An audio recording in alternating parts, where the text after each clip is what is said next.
good morning to you and welcome to another edition of From the National Assembly Senate. On this beautiful Wednesday morning, the 17th of May 2017, on the order paper, there's going to be one report that will be presented, there will be one motion to be moved, and then 10 bills that will be considered for second reading. Now, just when everybody is breathing a sigh of relief that the 2017 budget will be assented to by the acting president anytime from now.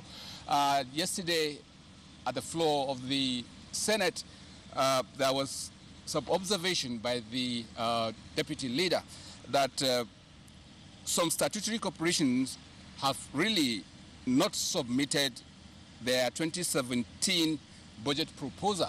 Now, some people keep thinking now, so how is that going to affect the accent of the 2017 budget? Is it going to, if it is, in what way? If it's not, is in what way? So we just felt we should get one of the principal officers of the National Assembly to shed light on this issue. And we are privileged to have Senator Babakaka Bashir Garbay, who is the Chairman Senate Committee on Rules and Business. You're welcome, sir. Thank you very much, Waziri. Yes. Yeah. As I have said in the opening, there are some little concern based on what transpired yesterday at the floor of the Senate that some corporations have not really submitted their 2017 budget report to the National Assembly. How is that going to affect the 2017 passage of the budget? Thank you, Waziri.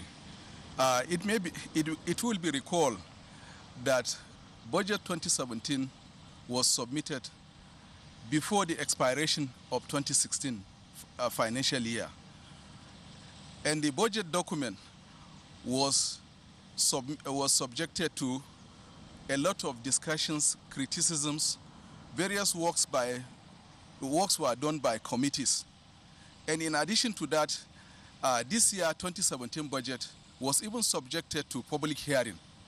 And we had 3 days of public hearing, all in an effort to have the views and expressions and inputs of civil society, market women, and all strata of the Nigerian society.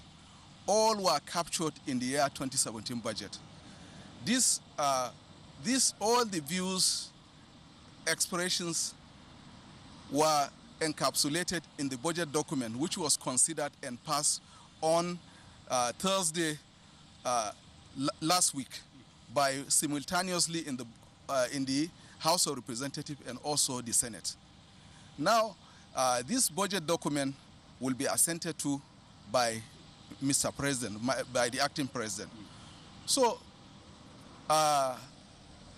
relying under order of the Senate and also under the provisions of the Fiscal Responsibility Act, Section 21, subsection 1, 2, and 3, the deputy leader of the Senate, Senator Bala Ibn Na'Allah, drew the attention of the distinguished senators that none of the agencies of government that are revenue generating, that is in the class of the NNPC, the Nigerian Port Authority, NIMASA, and what have you, have not yet submitted their budgets or financial estimates to the National Assembly in line with the Fiscal Responsibility Act.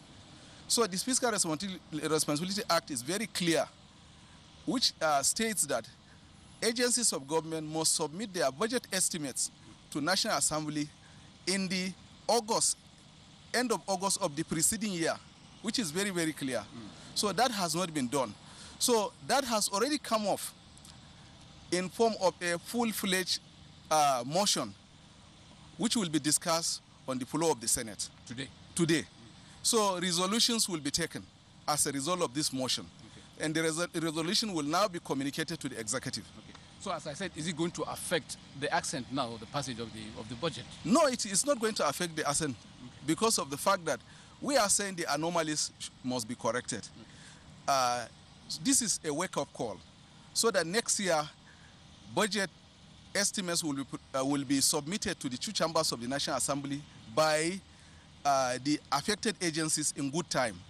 So it's a wake-up call. All right. Yes. So are there any interesting, although every motion, every bill is interesting, but is there anything that we should expect today? Today, being Wednesday, is a day set aside for consideration or we are going to take second reading of bills. This is that is today, Wednesdays. So we have about 10 bills. The first bill being bill sponsored by Senator Stella Odua on amendment to the NYSC Act, so that those that have graduated from the universities and are undergoing NYSCs, a lot of entrepreneurial, training should be done on them, so that by the time they come out of it, they will be able to now be on their own. So that actually aspect has been emphasized in the bill. So then, in addition to that, we also have establishment of entrepreneurial centers in various local governments, in all the 774 local governments, sponsored by Senator Mao Ahabunwa. Then we also have very important bill, which is also one of the policy direction of this government, is about anti-corruption fight, or the fight against corruption.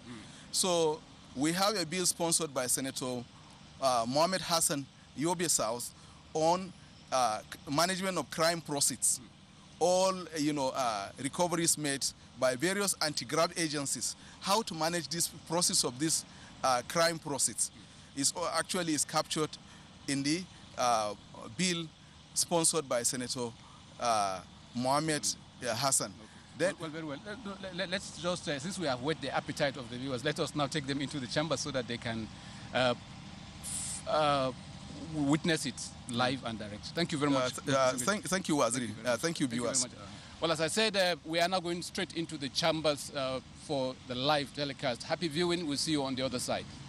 Most of this has been sent also by notice on soft copies. And that has been the practice of the, yes, they've been doing that. Maybe are not yet gone digital, but they've been doing that. We know you have to move away from analog. They've been sending the notice papers ahead of time. And some of these bills actually were on other papers that we actually stood down. But I take note of what you said, and I'm sure, okay, Baba Kaka is not here. I'll also call him and we'll look into that matter. Yeah, point of order, Senator Dino Melaye. Mr. President, my very respected colleagues, my name is Dino Melaye, Kogi West, author anti-dote for corruption. Mr. President, this morning, I draw celestial inspiration from Order 43 of our standing rules. Go ahead and read. Yeah.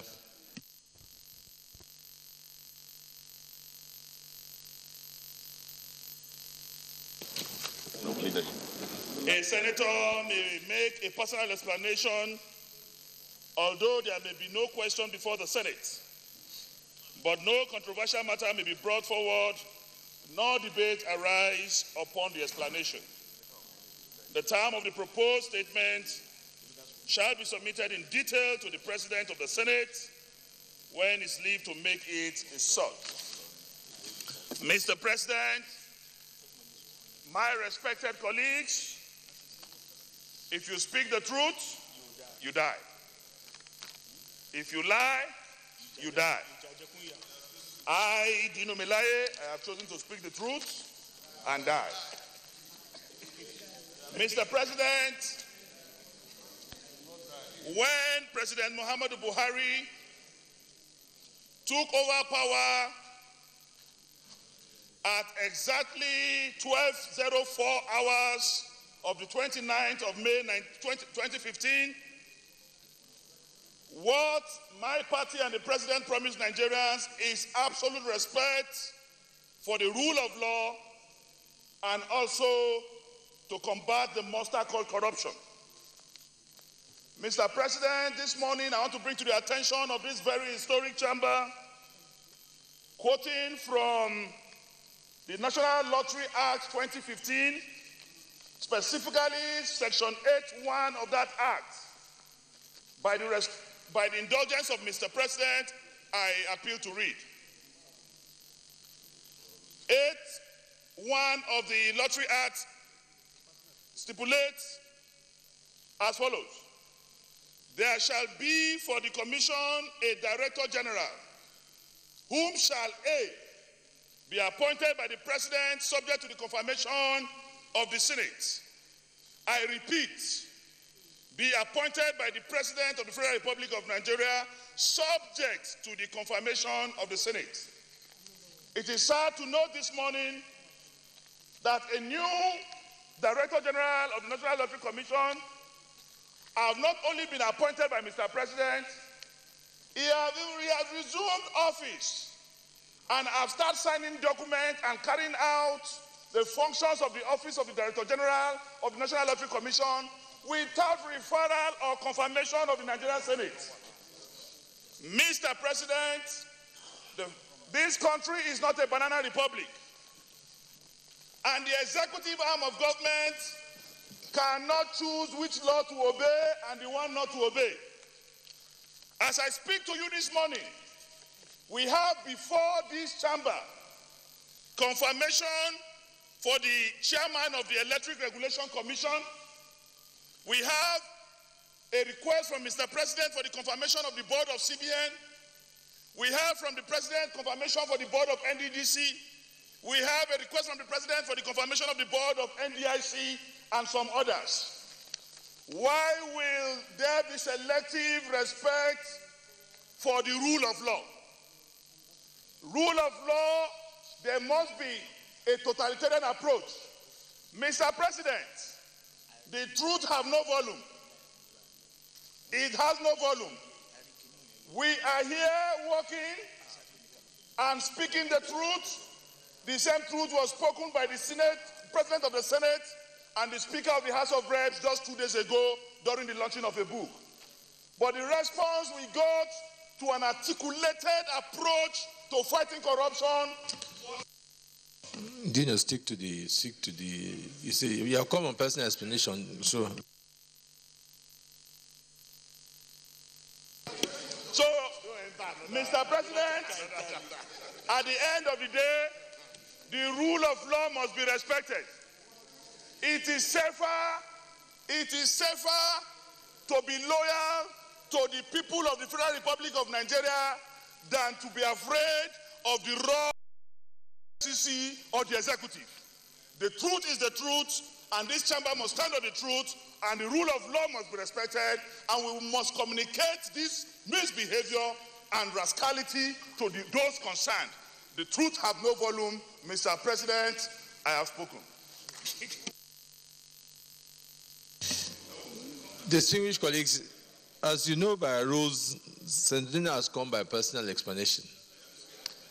And as such, it cannot be debated. But the issues are very, very weighty. There are issues that border on constitution, there are issues that border on the rule of law, and it also borders on our democracy and how we practice it. They're very weighty issues. And there are two things we can do, whether Dino will come by motion and we debate it, or we just refer this matter to the leader to investigate and take it up. Because the matters are very clear. I mean, we have to first check that truly this gentleman has decided on his own to disregard the law and resume. And if that's what he's done, I'm sure when that attention is brought to him, he will stop that nonsense and wait till confirmation. And which is what we will have concluded anyway with the debate. So I think we should, our appeal that let the leader take this issue up, confirm whether what Senator Dino has said is the truth. The law which I have here is very, very clear, and ensure that we seem to be doing the right thing, and that the gentleman should wait until his confirmation before resuming. Leader of the Senate. Point of order. Yeah, Senator Basiakwan.